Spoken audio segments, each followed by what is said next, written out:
warahmatullahi wabarakatuh. Salam sejahtera. Bertemu lagi dengan saya Maria Luciana Kusumawati, calon guru penggerak angkatan kelima dari TK Negeri Pembinaan Kecamatan Mojoroto, Kota Kediri. Saat ini saya akan menampilkan tentang sosialisasi modul budaya positif di TK Negeri Pembinaan Kecamatan Mojoroto, Kota Kediri.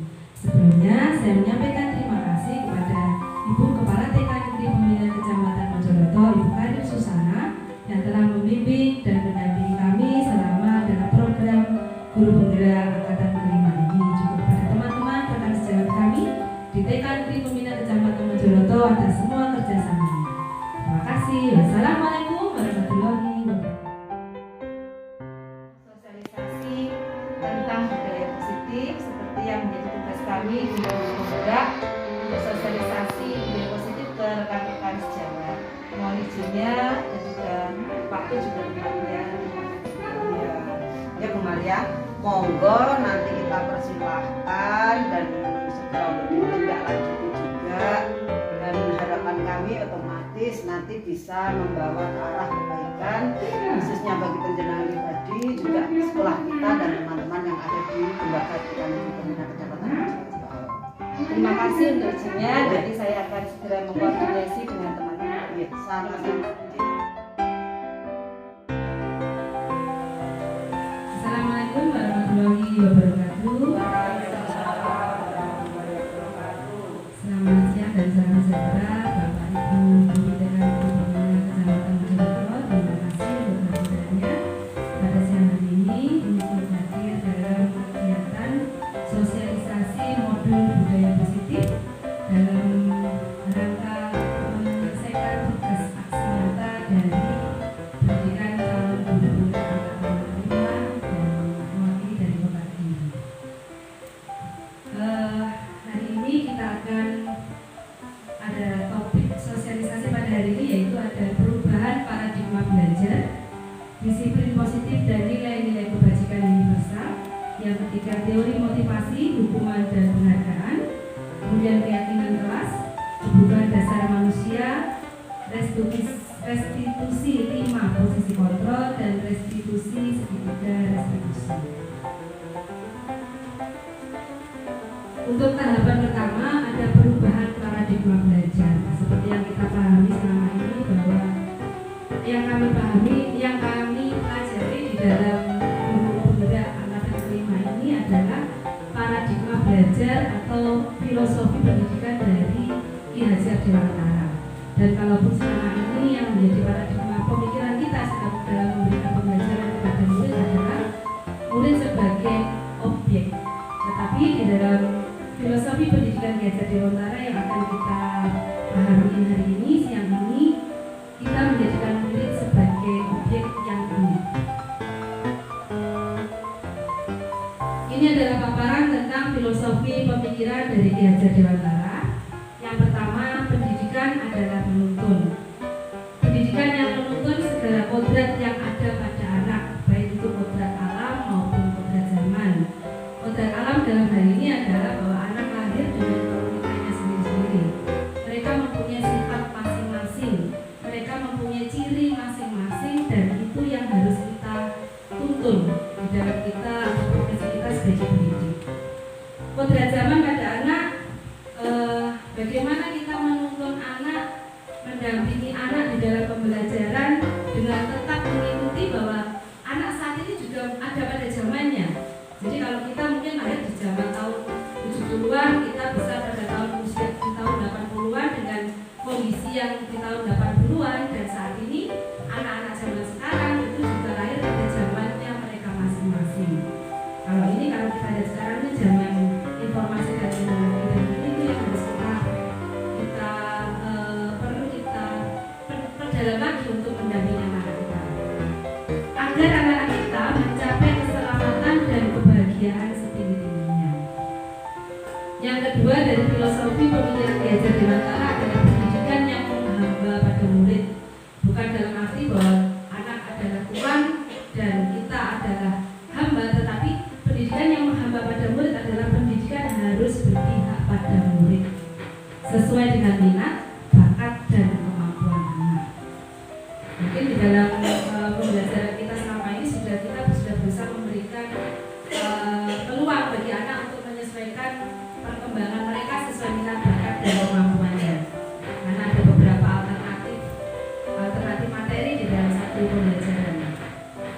Dan yang ketiga, guru ibarat petani, sekolah ibarat lahan atau tanah, murid ibarat benih, dan guru adalah ibarat seorang petani yang memberikan tuntunan agar tumbuhnya benih dapat berhasil dengan maksimal.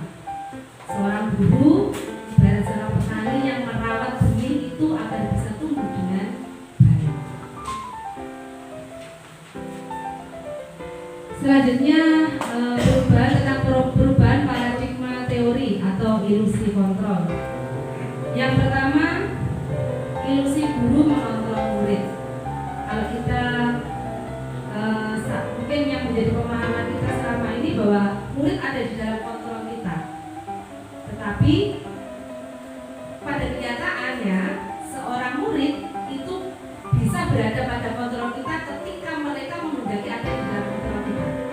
Maksudnya mereka bisa saja berkata tidak ketika kita menjadi sesuatu, tetapi mereka mungkin ada pemikiran lain ketika mereka harus patuh pada sebuah aturan.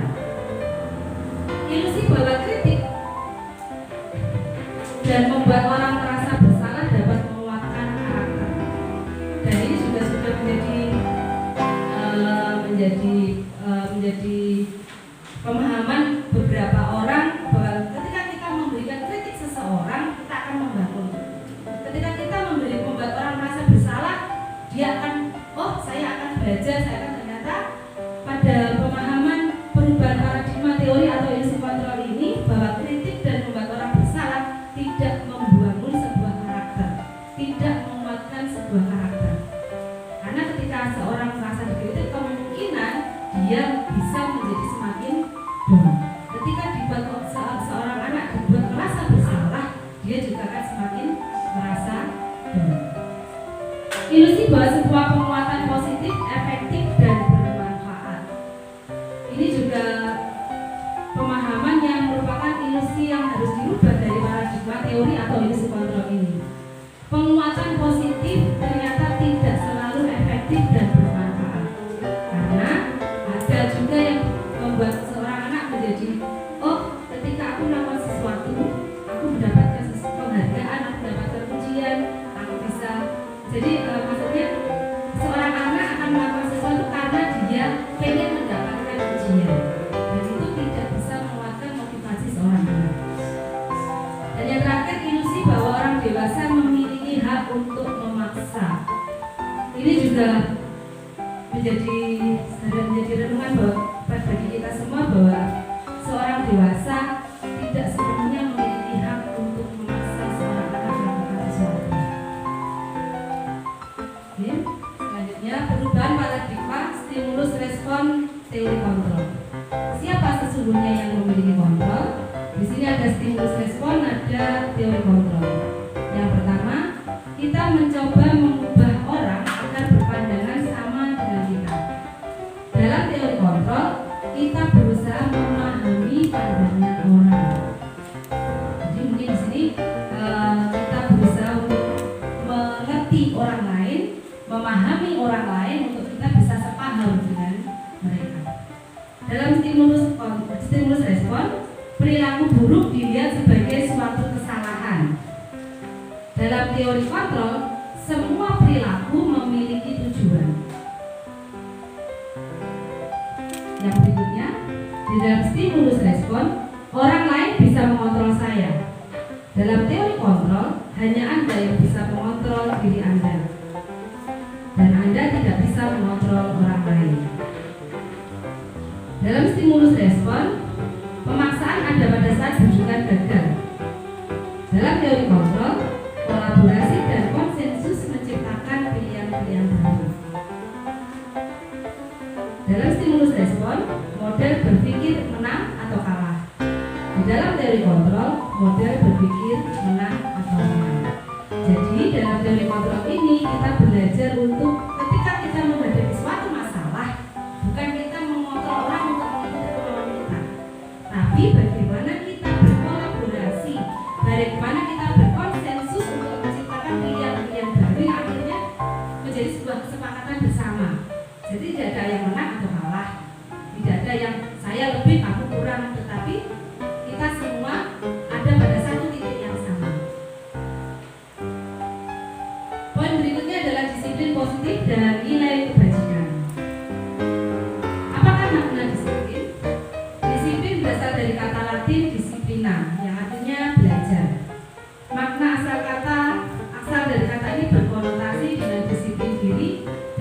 murid-murid Sokrates dan Plato.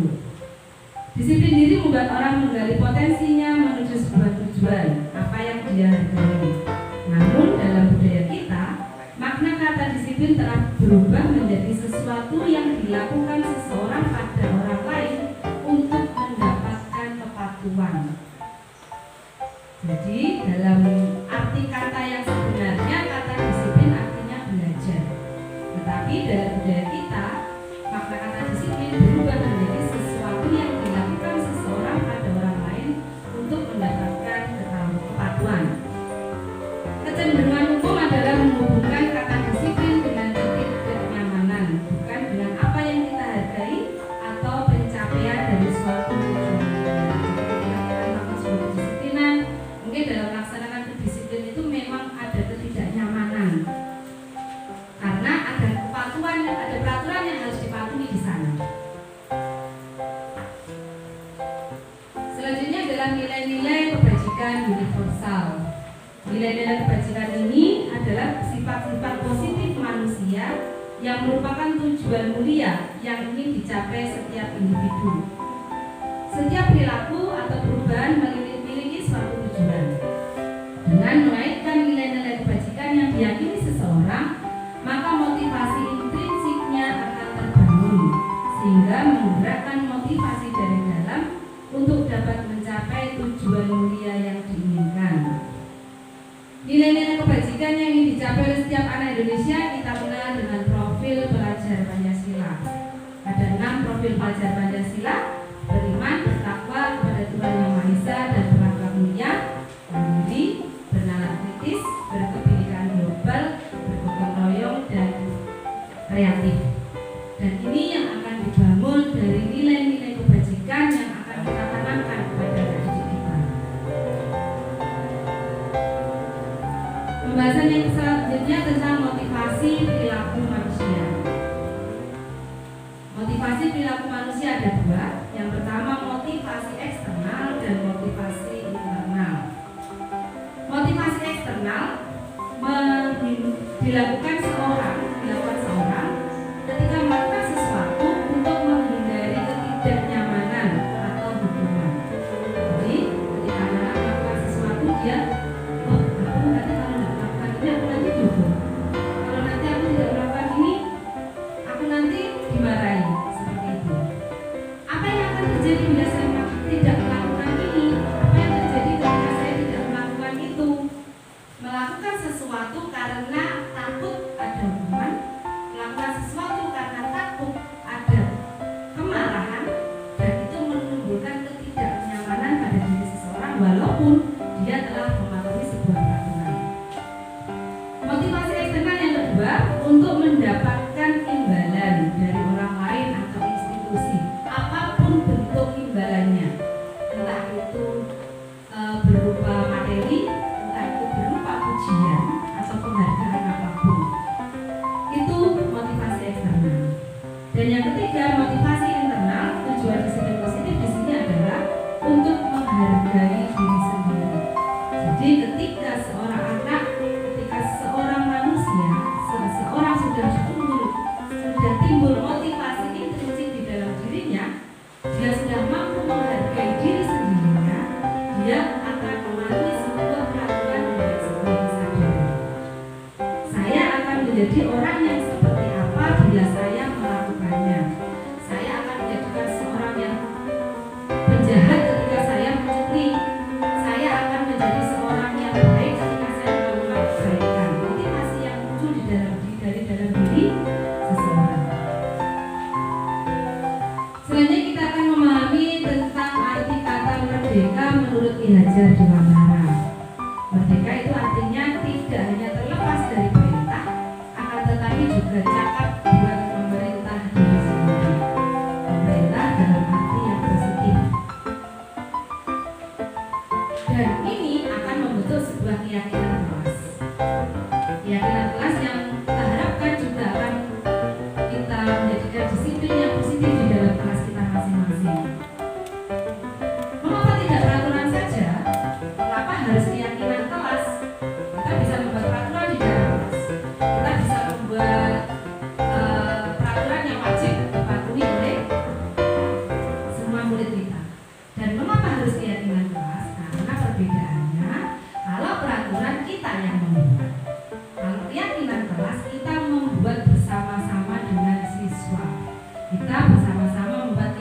kelas dengan anak-anak.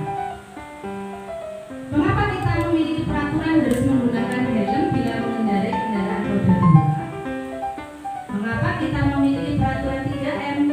Mengenakan masker, mencuci tangan, menjaga jarak. Mengapa kita memiliki peraturan harus datang tepat waktu pada saat mengikuti latihan? Ya karena memang peraturan itu diadakan. Dan keyakinan kelas ini untuk mendukung motivasi intrinsik.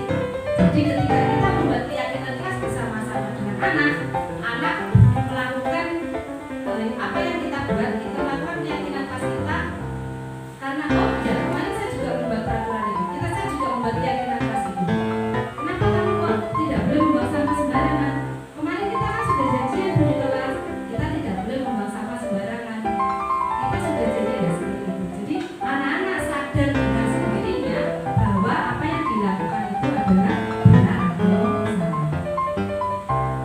Keyakinan lebih menggerakkan seseorang dibandingkan mengikuti serangkaian peraturan-peraturan. Itu yang kita harapkan.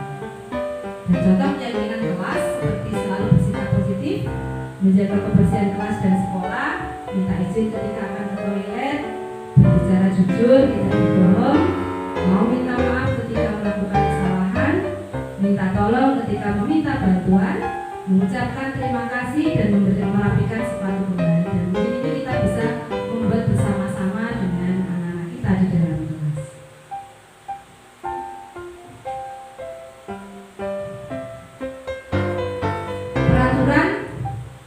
Perbedaan peraturan dan keyakinan kelas atau nilai kebajikan yang ditunggu.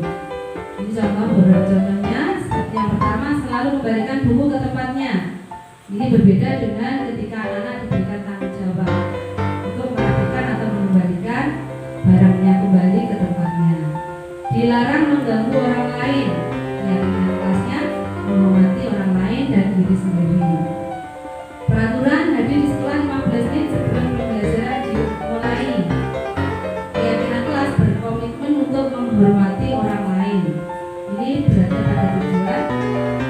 Peraturan dilarang melakukan kekerasan. Keyakinan kelasnya menjaga keselamatan dan menghormati orang lain. Bergantian atau menunggu giliran. Keyakinan kelasnya menghormati orang lain dan kesabaran. Menggunakan masker, keyakinan kelasnya saling menjaga keselamatan. Peraturannya jangan berlari di kelas atau koridor. Keyakinan kelasnya untuk saling menjaga keselamatan teman-teman. Kita akan mempelajari tentang hubungan dan penghargaan. Kita seringkali tidak merasa bahwa kita seringkali dihukum oleh sebuah penghargaan. Penghargaan menurunkan kualitas. Penghargaan mematikan kreativitas. Penghargaan mengurangi motivasi intrinsik dari dalam diri seseorang. Penghargaan efektif untuk pengaruh jangka pendek. Jadi penghargaan menurunkan kualitas di sini ketika kita memberikan sesuatu, ketika anak melakukan sesuatu dan kita memberikan penghargaan kepada anak tersebut. Ketika tidak ada penghargaan, mungkin dia tidak akan melakukan hal yang sama. Penghargaan mematikan kreativitas. Ini ada beberapa penelitian bahwa ternyata ketika ada beberapa karyawan yang diberikan penghargaan dan tidak diberikan penghargaan ketika mereka bekerja, ketika yang diberikan penghargaan ini pertama dia kreativitasnya tinggi, tapi lama-lama dia semakin turun. Ketika akhirnya mereka kehilangan penghargaan. Tetapi pada karyawan yang tidak diberikan penghargaan, ketika mereka berkreativitas, mereka semakin lama akan semakin meningkat kreativitasnya karena tidak ada motivasinya. Penghargaan mengurangi motivasi intrinsik. Jadi ketika tidak ada penghargaan, ya sudah, karena tidak ada penghargaan saya tidak akan melakukan yang terbaik. Penghargaan efektif untuk pengaruh jangka pendek. Jadi ketika kita memberikan suatu motivasi kepada anak, ketika ada penghargaan dia hanya melakukannya, ketika tidak ada penghargaan dia tidak akan melakukan. Baik, kita akan belajar di sini. Untuk yang soal pertama, mencatat 100 kali dalam buku kalimat saya tidak akan terlambat lagi karena terlambat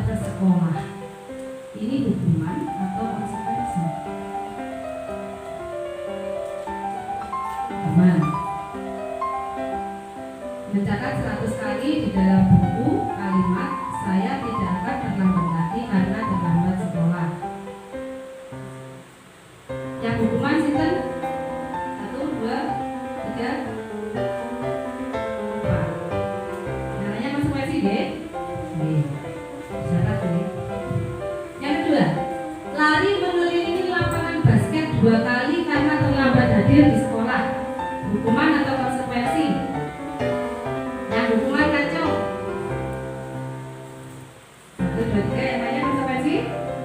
Siap. Ketiga, murid diminta untuk push up 15 kali karena tidak menggunakan masker ke sekolah. Hukuman? Nanti dilihatkan sendiri ya jawabannya. 3, keempat, menggantikan kertas tugas temannya yang telah dicoret. Hukuman atau konsekuensi? Lanjut. Membersihkan tumpahan air di meja tulis karena tersenggol pada saat belajar. Selanjutnya, meminta murid tidak mengenakan sepatu seharian karena tidak mengenakan sepatu hitam. Hukuman atau konsekuensi?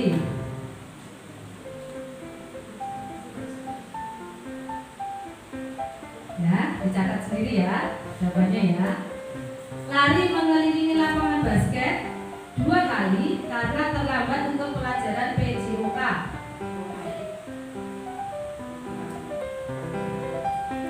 Siap. Oke. Mencatat 100 kali di dalam buku kalimat saya tidak akan terlambat lagi karena terlambat sekolah adalah sebuah hukuman.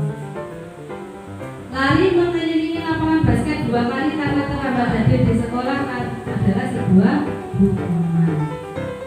Murid diminta push up 15 kali karena tidak menggunakan masker adalah sebuah hukuman. Mengganti kertas tugas teman yang telah dicoret, konsekuensi. Membersihkan tumpahan air di meja tulis karena tersenggol pada saat belajar, konsekuensi. Meminta murid tidak mengenakan sepatu seharian karena tidak menggunakan sepatu hitam, hukuman. Lari mengelilingi lapangan basket 2 kali karena terlambat untuk pelajaran PJOK, konsekuensi. Ada yang tidak sepakat?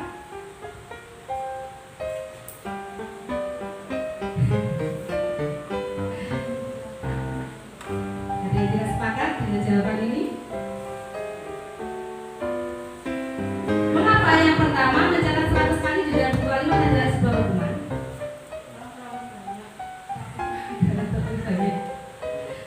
Karena ini yang sudah SMA mungkin tidak terlalu banyak. Tapi kenapa dia masuk di dalam hukuman?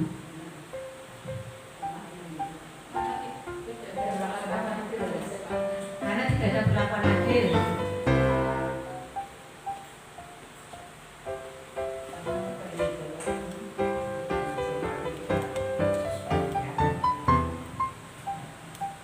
Kesalahannya karena tidak sesuai dengan kesalahan itu adalah hukuman.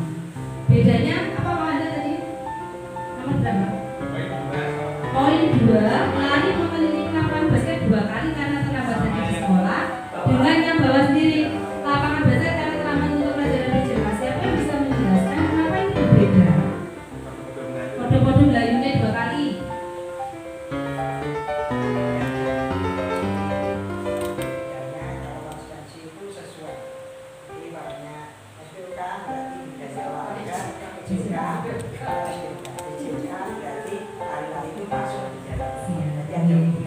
Seperti itu Pak Wanda jawabannya.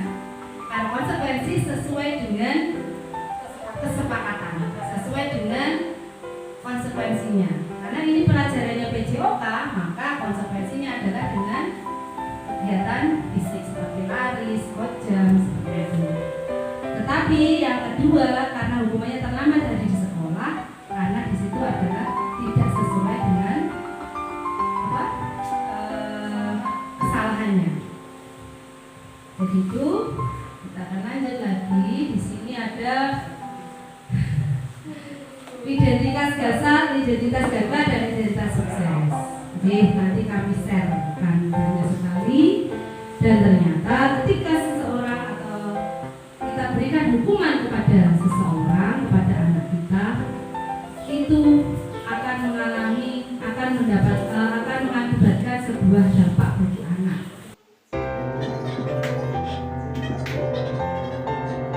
Bisa menerima. Tentang kebutuhan dasar manusia sekarang. Ada berapa kebutuhan dasar manusia?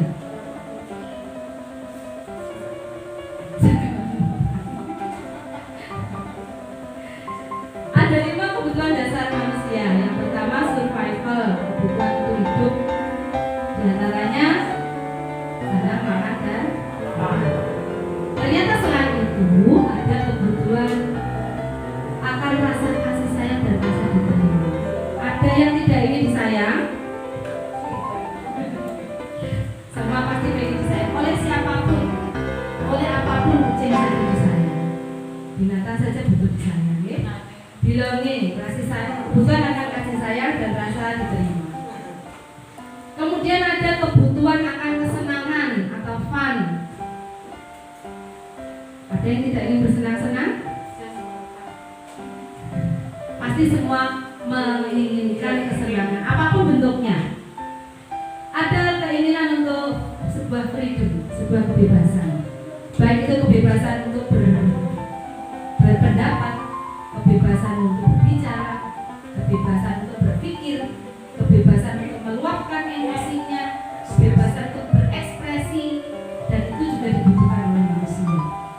Dan yang terakhir, kebebasan akan penguasaan atau power. Dan 5 kebutuhan ini tentu juga dibutuhkan oleh anak-anak kita. Anak kita butuh hidup, butuh makan, butuh sandang, butuh makan. Anak-anak kita juga butuh untuk disayangi. Kalau di sekolah tentu saja kita sebagai pendidik adalah yang menjadi sandaran bagi anak-anak, sebagai orang yang pertama dituju, jadi orang tua kedua yang memberikan kasih sayang. Anak-anak juga membutuhkan kesenangan, membutuhkan fun. Ketika mereka belajar, ketika mereka bermain, ketika mereka mendapatkan pemahaman, mereka butuh menerimanya dengan senang.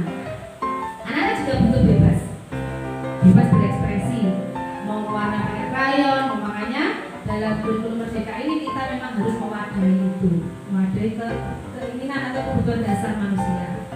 Dan yang terakhir, kebutuhan akan penguasaan. Mungkin anak juga butuh menjadi seorang anak yang bisa menunjukkan powernya, bisa menunjukkan kemampuannya kepada teman-temannya. Selanjutnya adalah tentang 5 posisi kontrol guru.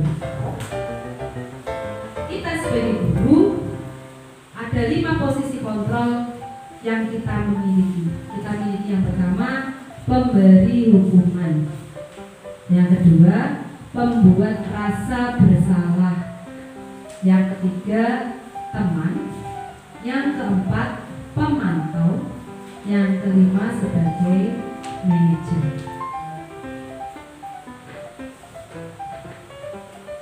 Dari 5 posisi kontrol itu ada motivasi yang bisa terbentuk, membentuk identitas gagal, membentuk identitas berhasil, kontrol dari luar, dan membentuk identitas berhasil atau sukses, kontrol dari dalam.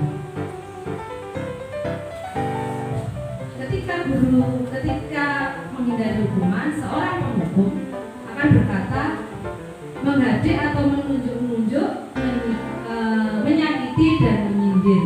Itu seorang guru sebagai penghukum. Mengatakan, rasakan, mengatakan kalau kamu tidak melakukannya, awas ya. Memberontak atau menyalahkan orang lain.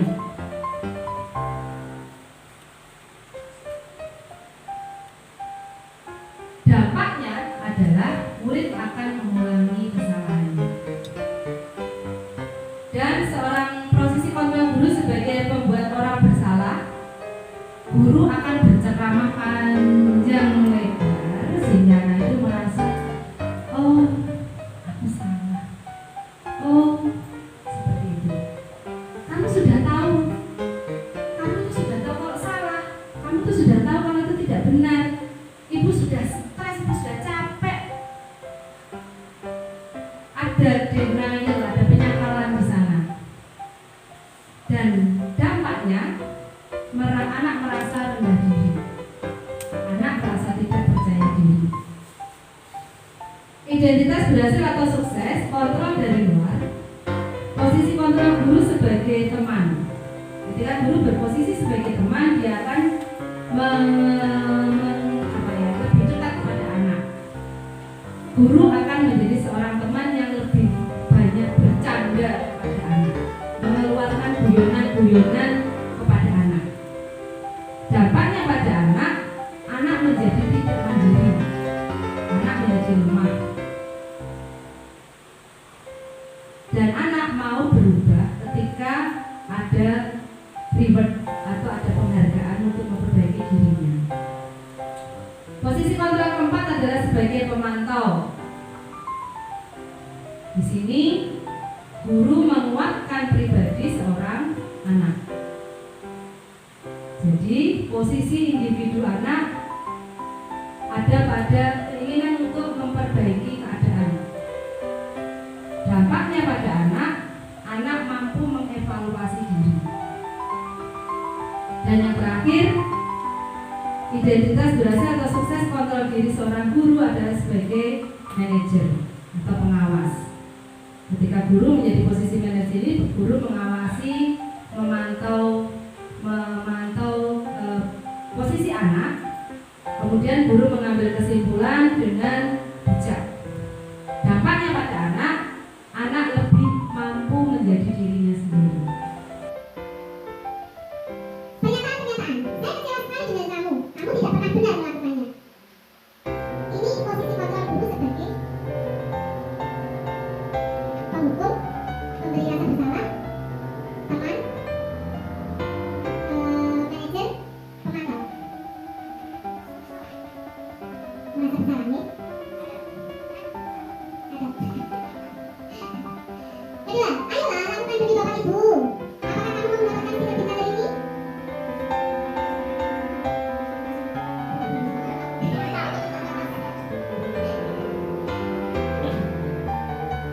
Posisi kedua yang posisi kedua tadi?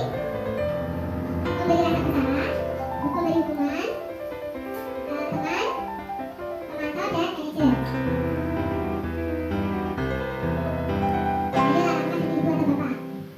Saya yakin nanti nih, apakah kamu mau mendapatkan stiker bintang hari ini? Teman, apa rencanamu untuk memperbaikinya? Pemantau, bagaimana kamu bisa menyelesaikan masalah ini?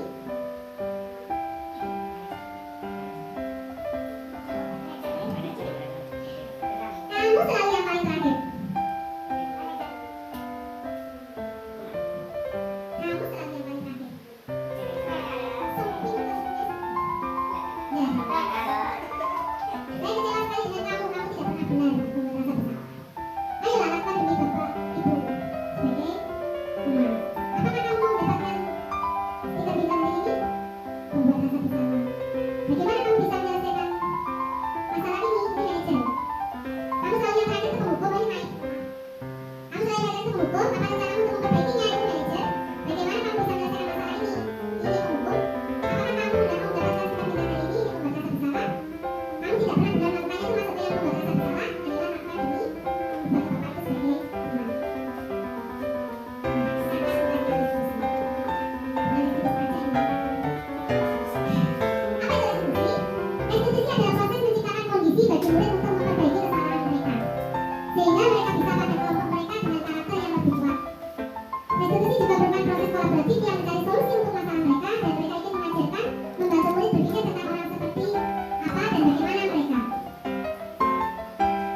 9 ciri restitusi. Yang pertama, bukan untuk menebus kesalahan, namun untuk belajar dari kesalahan. Yang kedua, untuk memperbaiki hubungan. Yang ketiga, tawaran, bukan paksaan. Yang keempat, restitusi menuntut untuk melihat terhadap diri. Yang kelima, restitusi mencari kebutuhan dasar yang mendasari tindakan. Yang keenam, restitusi diri adalah cara yang paling baik. Yang ketujuh, restitusi fokus pada karakter bukan tindakan. 8, restitusi fokus pada solusi. 9, restitusi mengembalikan murid yang berbuat salah pada kelompoknya. Kita akan coba belajar di sini tentang segitiga restitusi. Jadi ketika anak membuat kesalahan, ini yang bisa menjadi dasar kita untuk mengembalikan anak kepada dirinya. Ada tiga sisi. Yang pertama, menstabilkan identitas. Yang kedua, validasi kebutuhan. Dan yang keempat, menanyakan keyakinan. Menstabilkan identitas ini bahwa setiap orang ketika kita berkomunikasi dengan anak, kita mencoba membuka diri anak dengan memahami bahwa setiap orang pasti pernah melakukan kesalahan. Dan kamu bukan satu-satunya yang pernah melakukan. Jadi kita bisa, oh Maya juga pernah dia seperti itu. Maya juga dulu waktu kecil dan begitu dia seperti merasa punya teman. Jadi mereka bisa memberikan kepercayaan kepada kita. Itu tentang menstabilkan identitas. Kemudian yang kedua, validasi kebutuhan. Dalam validasi kebutuhan ini kita menanyakan, kamu tentu punya alasan mengapa melakukan itu. Adakah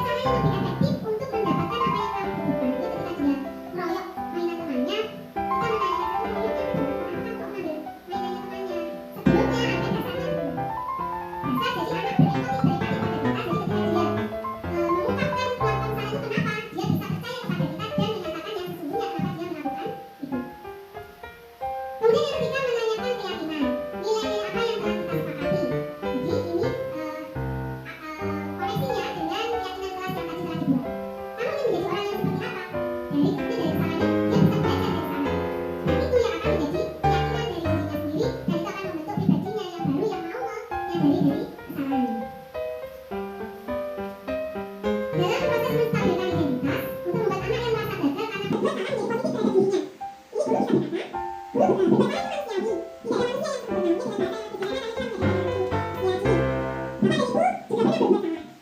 karena kedua menjadi positif terhadap dirinya. Ini perlu kita katakan, perbedaan manusiawi. Tidak ada manusia yang sempurna, mungkin dengan bahasa yang sederhana kami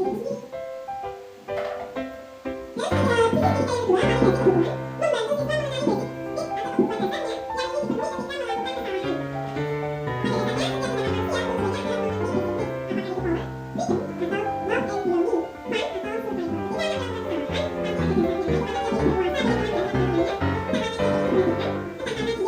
Ya,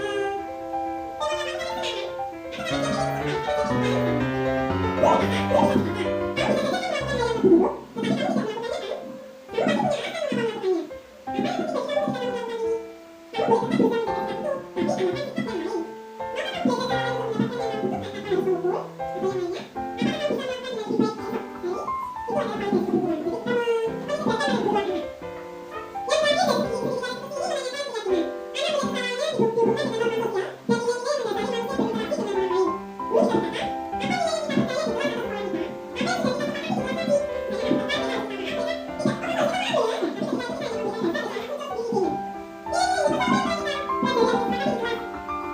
mungkin ketika kita harus menilainya. Kita masih bisa menyelesaikan masalah ini. Bapak Ibu tidak tertarik untuk menyelesaikan masalah ini. Bapak Ibu lebih tertarik untuk menyelesaikan kalau kamu menyelesaikan diri tersebut, apakah kamu bisa bersikap baik kepada diri sendiri? Dan ada ciri-ciri yang kedua, kami yakin hubungan, membantu siswa mengenali basic atau kebutuhan dasarnya yang ingin dipenuhi ketika melakukan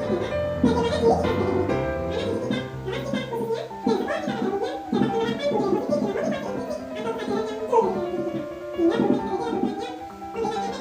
freedom, atau love and belonging, fun atau survival. Ketika anak melakukan kesalahan, maka pada dasarnya dia Baik, demikian tadi paparan dari kami tentang budaya positif di sekolah. Nah, selanjutnya monggo yang mau, mungkin ada yang mau ditanyakan atau sharing, silakan. Ya, monggo ke sini.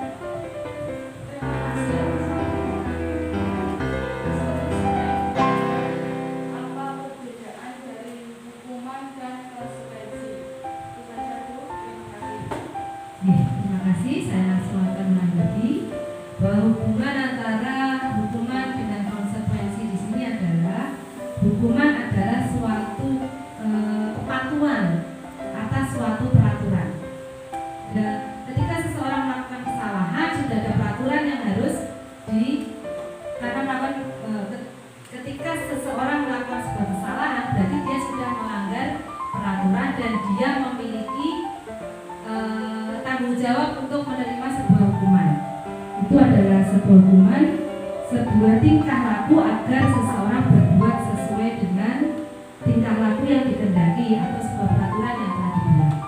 Sedangkan untuk sebuah konsekuensi adalah akibat dari suatu perbuatan, di mana antara pelaku atau pembuat kesalahan ini meyakini sebelumnya meyakini ada kesepakatan bahwa ketika dia melakukan kesalahan ini ada konsekuensi yang harus anak menerima konsekuensi itu dengan ikhlas. Anak menerima konsekuensi ini dengan hati yang terbuka.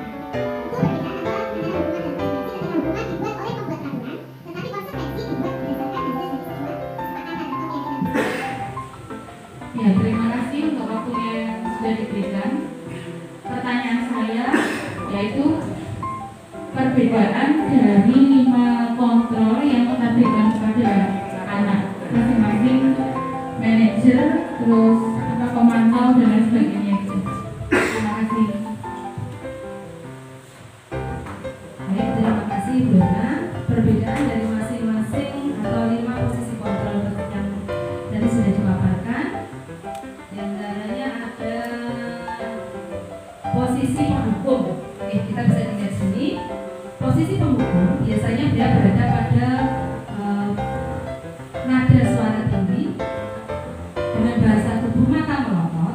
jari menunjuk-nunjuk atau menghadik. Jadi posisinya mungkin seperti ini ketika kita berjalan. Terlambat lagi, tiap hari terlambat lagi. Sebutkan contohnya mungkin. Jadi itu seperti contohnya ini. Misalnya ada anak yang terlambat, kita langsung sampai ini sudah terlambat, tiap hari terlambat lagi seperti itu. Kapan kamu bisa datang tepat waktu? Mungkin pada saat kita menjadi posisi penghukum, kita bisa bertanya pada diri kita sendiri. Bagaimana perasaan murid bagaimana perasaan kita ketika kita ada pada posisi murid? Kita sebelum menanyakan, kita tidak menanyakan kenapa rasanya datang apa. Kita tidak menanyakan kenapa kamu datang terlambat lagi. Mungkin orang tuanya masih sibuk, mungkin karena dia agak pusing atau bagaimana, tapi langsung diberi judgment. Terlambat lagi kamu tiap hari kok terlambat terus tadi? Mungkin seperti itu. Itu posisi kontrol sebagai penghukum. Anak langsung ketika itu mungkin dia sudah berangkat, sudah dari rumah sudah harus menghimpun semangat, terus sudah merasa aku tadi sudah marah-marah sama ibunya, mungkin sudah bu aku kok terlambat, saya tadi sebentar tidak apa-apa kok terlambat sebentar. Ketika dia sudah mengumpulkan beranda, kita mengumpulkan semangat, mengumpulkan beranda berangkat sekolah, sampai di sekolah ternyata kalau gurunya dididik sampai kita terlambat terus langsung guru kita sebagai mentalnya langsung jerit menjerit, dan itu yang mungkin harus kita hindari. Kita akan sama-sama belajar. Kemudian untuk posisi yang kedua, membuat rasa bersalah. Pada posisi ini biasanya bertolak belakang dengan penghukum. Guru bersuara lebih lembut. Membuat rasa bersalah akan menggunakan keheningan yang membuat orang lain merasa tidak nyaman, bersalah atau rendah diri. Jadi tidak membentak-bentak, tapi dengan suara yang lembut, tapi mungkin mengenanya atau mengenai yang menyakitkan begitu. Ibu sangat kecewa sekali padamu.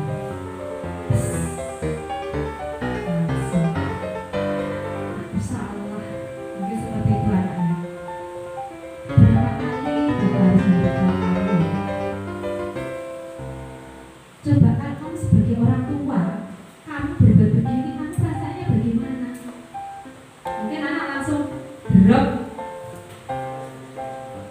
Pada saat ini ketika anak merasa bersalah, dia akan memupuk penilaian buruk terhadap diri mereka, memupuk energi negatif di dalam diri mereka. Dia merasa tidak berharga, merasa telah mengecewakan orang tuanya, mengecewakan gurunya, cenderung menyalahkan diri sendiri. Menjadi anak yang mungkin dia menjadi orang yang tidak percaya diri nantinya. Kita akan masuk melihat ke posisi kontrol yang ketiga sebagai seorang teman. Guru yang berposisi sebagai seorang teman ini tidak akan menyakiti muridnya. Posisi guru ini ramah, akrab, bercanda, bahasa tubuhnya dengan anak dekat, dia berapat pada anak, dia lebih suka bersenyum-senyum pada anak, tetapi dia tetap berupaya untuk mengontrol murid melalui persuasinya. Posisi teman pada guru bisa negatif atau positif. Positif yang diarti di sini adalah hubungan baik yang terjalin antara guru dan murid. Guru di posisi teman menggunakan hubungan baik dan humor untuk mempengaruhi seseorang. Mereka akan berkata dengan nada yang bertanya, ayolah bantu bapak ya. Kamu gak ingat toh bantu bapak selama ini sama kamu. Mungkin sambil bilang seperti itu. Ya sudah, kali ini tidak apa-apa, nanti ibu bantu bereskan. Dan posisi ini tidak akan membentuk anak menjadi seorang yang mandiri. Posisi guru sebagai pemantau. Posisi guru sebagai pemantau. Memantau berarti mengawasi. Pada saat kita mengawasi, kita bertanggung jawab atas perilaku orang-orang yang kita awasi. Posisi pemantau berdasarkan pada peraturan-peraturan dan konsekuensi.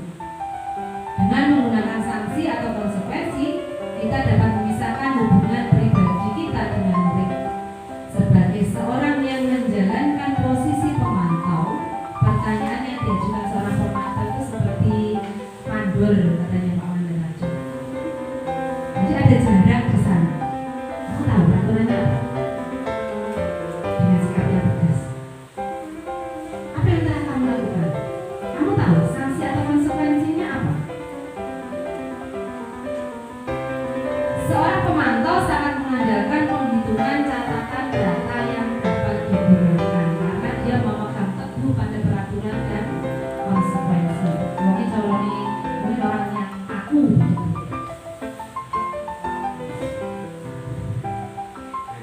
Dan yang terakhir, Rengsen, Rengsen Reng, posisi yang terakhir adalah seorang manajer dan diharapkan kita semua bisa menjadi seorang manajer bagi diri kita sendiri, seorang manajer bagi anak didik kita. Manajer adalah posisi di mana guru berbuat sesuatu bersama dengan murid, mempersilahkan murid mempertanggungjawabkan perilakunya, mendukung murid agar dapat menemukan solusi atau permasalahannya sendiri. Kita bisa masuk ke koneksi dengan segitiga restitusi tadi. Ketika kita menghadapi seorang anak yang melakukan kesalahan, posisi kita bisa sebagai manajer dengan memakai dasar dalam segitiga restitusi tadi. Kita menanyakan tentang validasi validasi kebutuhan, kita akan menanyakan identitas, kita berempati dengan anak.